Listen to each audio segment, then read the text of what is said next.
আসসালামু আলাইকুম বন্ধুরা, সবাই কেমন আছো? আশা করছি সবাই ভালো আছো। তারপরে বলো তো আমার কেমন লাগছে?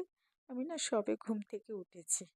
উঠে আমার শাশুড়ি মা দেখি আনাজ কুটছে। আনাজ মানে পুঁই শাক, আমাদের গাছেরই পুঁই শাক। আর তার সঙ্গে কাঁচা আম, একটু আম খাটা হবে, আর পুঁই শাক দিয়ে চিংড়ি মাছ দিয়ে রান্না হবে আজকে।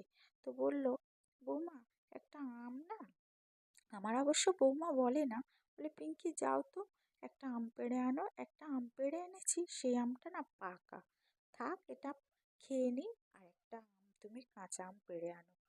অবশ্য আমাদের না 12 মাসে আম গাছ, এই যে ছোট ছোট আম গাছগুলো দেখছো, এগুলো 12 মাসই আম হয়।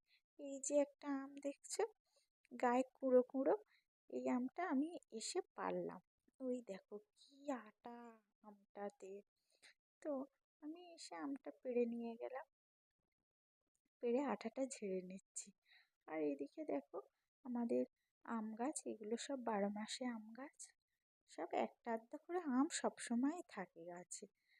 আর দেখো ওইদিকে ওই গাছটা, ওটা হচ্ছে মোসাম্বি লেবু গাছ। এই যে পেয়ারা গাছ, এটা আমাদের পুরনো কল, জানোই তো।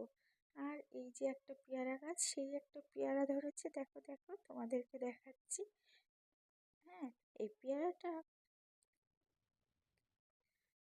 দেখো। তারপরে এই যে পুঁইশাক গাছ, এই ভাড়া থেকেই পুঁইশাক কেটেছে। আর ওই যে পেঁপে গাছ, মানে আমাদের বাড়িতে সমস্ত রকম ফলের গাছ আছে। বাড়ির ভিতরে তো এই, আরও আমাদের একটা বাগান আছে। ওই যে পিছনের দিকে যে গেটটা দেখো না বন্ধুরা, ওই গেটের ওই পাটটাই বাগান আমাদের ফলের। সমস্ত রকম ফল গাছ, নারকেল গাছ, সুপারি গাছ, আম জাম কাঁঠাল সব কিছু, শুধু লিচু গাছটা নেই। হ্যাঁ, লিচু গাছটা বসাতে হবে। তারপরে মায়ের কাছে দেখাতে দেখাতে নিয়ে যাচ্ছি, দেখো মা আমটা কেমন দেখো। তারপরে দেখি আমার মা আর মেয়ে দুজনে মিলে আম খাচ্ছি। আর এটা হচ্ছে আমাদের